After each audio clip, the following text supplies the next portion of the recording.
same as I usually spring from. And I was sick of it. So, I've come a-visiting. Well, you could have phoned. So, I have to fill in a form to visit my daughter, do I? It were a sudden impulse. Well, it can't have been that much of an impulse. You'd time to pack, I noticed. Now, see here, Deirdre. Oh, pay the taxi for me, would you? I've got nothing under 20 and he reckons to have no change. Some things don't. What? Change. And don't give him much of a tip, neither. And while you're doing that, I'll put the kettle on.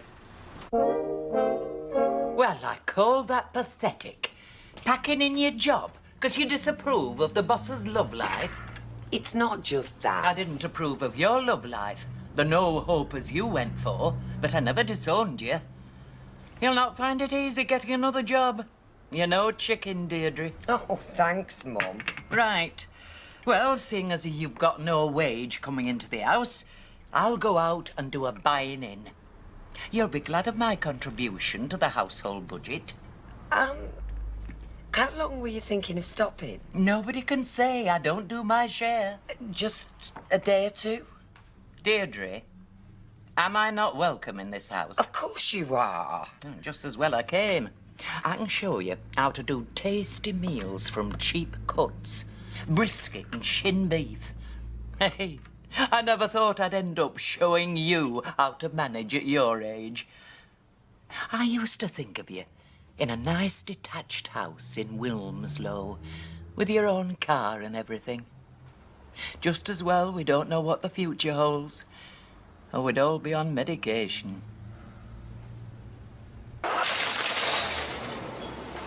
Ken! Blanche, what are you doing here? I'm shopping for your tea tonight. What are you doing?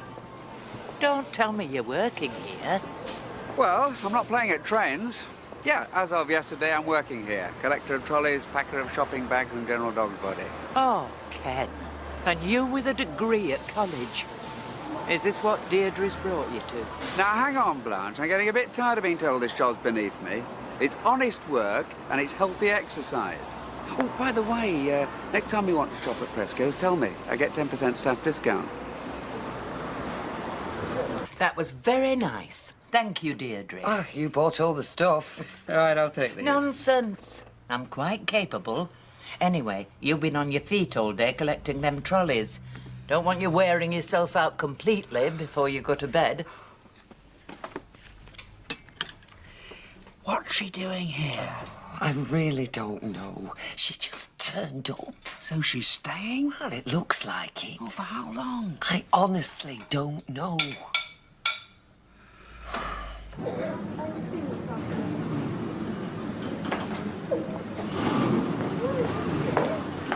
Here, sit there. Right.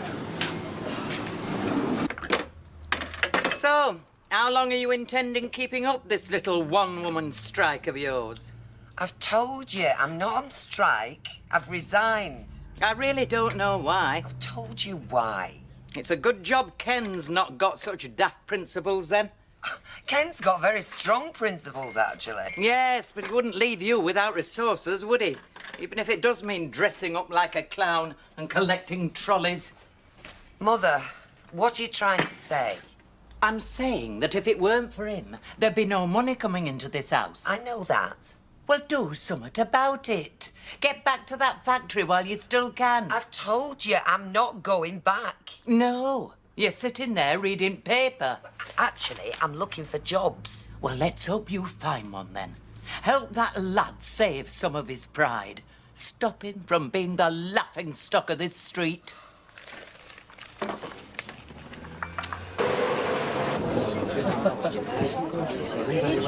Did you Blanche! Oh, how good to see you again. Well, somebody had to sort that pair out. Ken and Deirdre, Who else? have they fallen out? No. Then they're not together, are they? I thought they were. Oh, they're living under the same roof, but I want to see them married, Emily. Mind, I've got her job to sort out first. Oh, her job. Yes, Baldwin will never survive without her.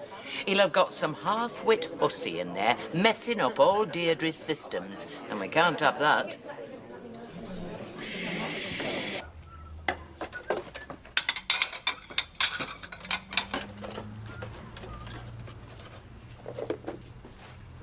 It must be a terrible thing to be forced to give up your pride, Kenneth. If you're referring to working at Fresco's, I've not given up my pride, Blanche. I'd say quite the reverse, in fact. You've gone into reverse, if you ask me. Reversed into a right muddy hole.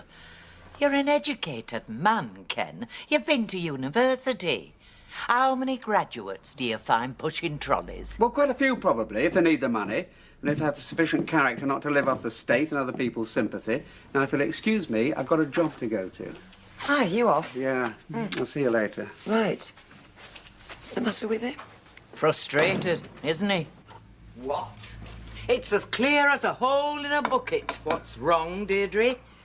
This job you've forced him into is murdering his pride. Hang on a minute. I haven't forced Ken into anything. So what else do you think you're doing?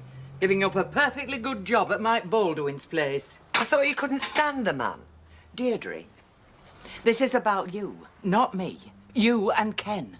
I mean, goodness, you've only just got back together again, and you go and do this to the poor thing. I haven't done anything to him. Anything Ken's done, he's done off his own bat. So he says. But would he be pushing trolleys if you were still in work? I don't think so. Ken is a grown man. He makes his own decisions, just like I do. And I don't need my mother telling me what I should and shouldn't do. In that case, I suppose you'll be getting yourself down to the job centre this morning. Of course. The sooner the better. Though the fact is, there's a job you're best qualified for waiting across the road. I'm sure all you've got to do is say sorry. Yeah, well, it wouldn't make any difference even if I'd a mind to. Emily's doing my job now. Emily? If you want a lot of money spent on you, you've got to make sure I'm earning it. Yeah, that's an idea. Perhaps I should have an affair with all the girls over there. See what that'd do for motivation. And you reckon you're up to it? Well, on second thoughts, by the look of some of them, no, I'm not. Come on, let's go.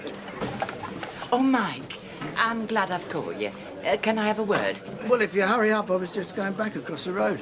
Look, I'll see you over there, right? Sit down. It's about Deirdre. Oh, yeah, go on. It's about her walking out on a job. I thought it might be.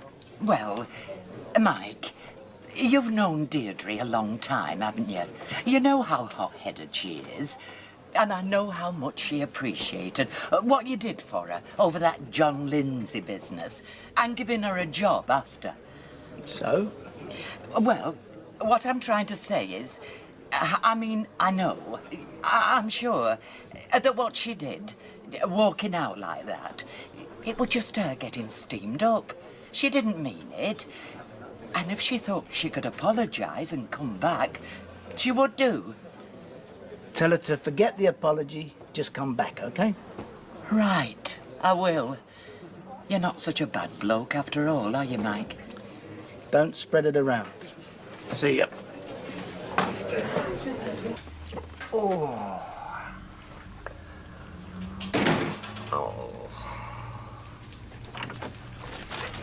Oh, taking it easy, are we? I've just got in myself, actually. Oh, yes. Yeah, I've walked the soles of my feet off trying to get a job, if you must know. We're now to show for it by the look of you. That's what I love about you, Mother. You're so encouraging. How's this for encouraging? Mike Baldwin says you can have your job back. You what? We happened to have a chat in the Rovers at lunchtime. Emily says she's only filling in over the road temporary, and Mike says you can go back straight away. No apology even necessary. I'd say you are a very lucky young lady. You just happened to chat to him. That's right. Do you know, I think I might have misjudged him in the past. He's really not so bad, is he? What you mean is, you went begging for me. No, Deirdre. I have my pride. Unlike some I could mention who are content to see their menfolk debasing themselves. Now listen, Mother. I'm going to try very hard not to get angry and not to shout, because I know you were only doing what you thought was right. But I just want to make this very clear, just one last time. I had my own reasons for leaving Underworld, and I've got just the same reasons for not going back.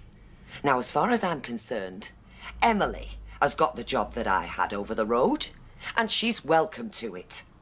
All right?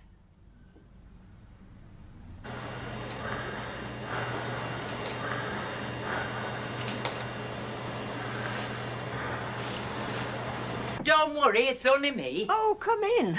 Thought I'd save you answering the door. Don't want you wearing yourself out at your age. Which you're in no danger of doing by the look of it. No, what I've come about, this job of our Deirdre's. You're not still doing it, are you? Well, I'm just about to start, as a matter of fact. Well, can I ask you not to? I mean, she does need it a bit more than you when all's said and done. Well, I don't know about needing it, but I was under the impression she didn't want it. I hardly got the chance to say what she did or didn't want. You were that quick to step in her shoes. I beg your pardon? Look, you said yourself you didn't need the money.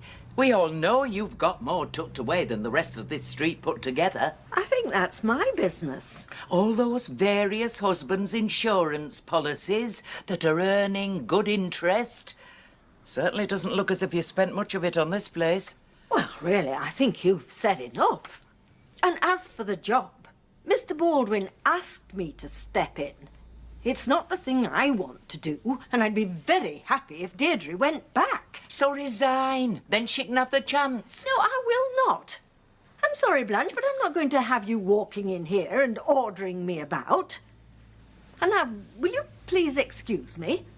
I don't wish to continue this conversation. Hard face doesn't come into it.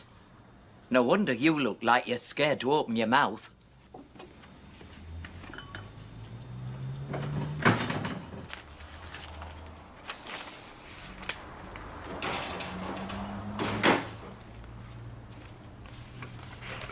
Oh, hello. Don't ask me where she is. Out was all I were told when I asked where she were going. Yeah, well, she is allowed. Do you want a cup of tea? No, thank you. And I won't ask how your day was, because I'm sure it's one you'd sooner forget. Well, it's good exercise. I'm developing muscles like iron. While she swans around without a care in the world. Do you know, I think it's that name of hers that doesn't help. You change her back to Barlow. It's the only way you'll get her behaving herself again. Well, I'm not sure she'll be too keen on that. Have you asked her? Not, no. Well, what are you waiting for? Just give me the nod if you want me out of the way. She won't be expecting a ring or anything. I mean, she must have a drawer full. No, you change her name back to Barlow. You both want it, and it'll be the saving of her. We want...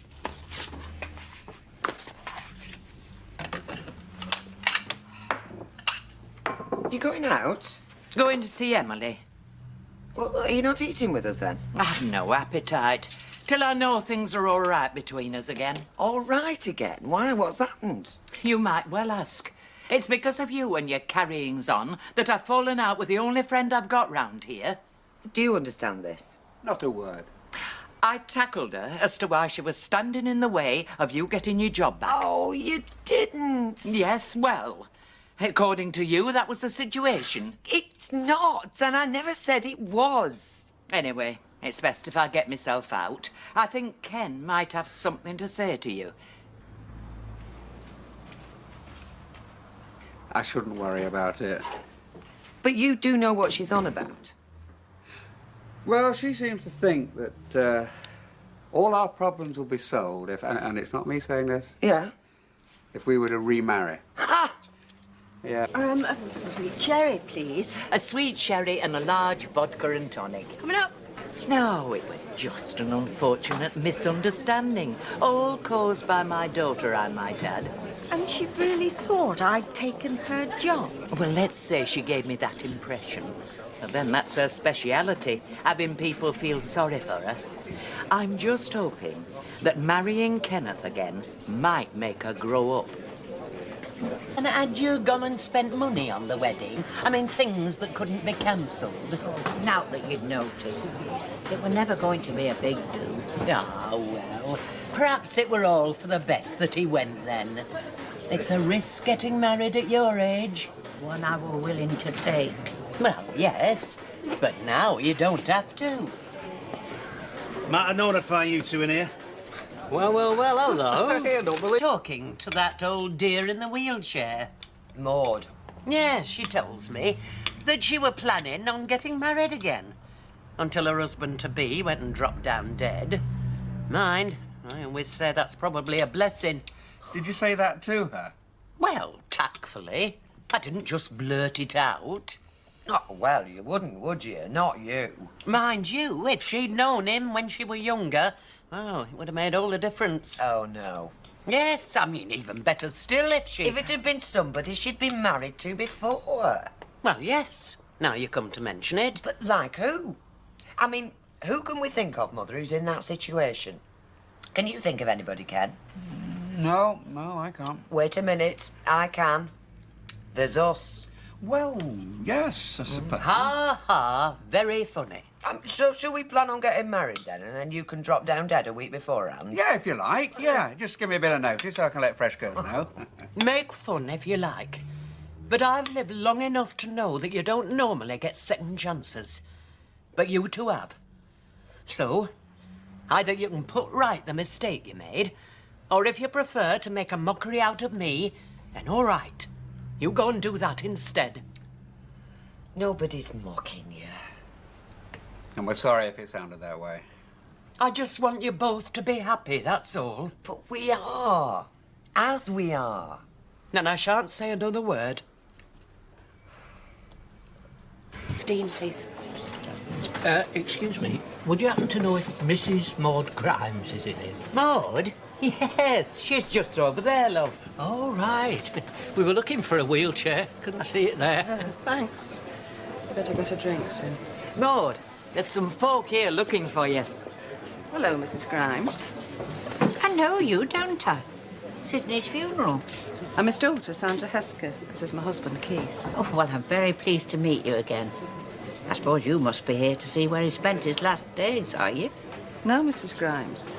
We're here to see you about his last will and testament. I'm gutted, Auntie. It took a lot for me to come and see you, Mrs. Grimes. I've been so upset, haven't you, Keith? You have, love. I've been knocked sideways. But I said to Keith, there's got to be something done about this. I mean, it's just not fair, is it? Me, his daughter, left a pittance. You come out of nowhere, left with lion's share. But I don't know what to say, Mrs. Hesketh. Sydney never mentioned his will to me, and I'm just as surprised as you are. Yeah, but point is, what are you going to do about it? Because he can't have been in his right senses, can he? So, he's still here. This'll help fortify you. Up and at 'em. Cheers. Honestly, some folk have a heck of a neck, don't they? Stealing up on you in your own local. But they had a good reason, didn't they? Why? If Sydney left you that money, it's because he wanted you to have it, didn't he? And I'm not surprised meeting them. Well, he should have realised the difficulties, shouldn't he? Well, unless you think he was going gaga. Of course he wasn't. That's why I'm saying he should have known that he was leaving me liable to this. I think he knew you weren't the type to be bullied around, Maud. Nor should you be, neither.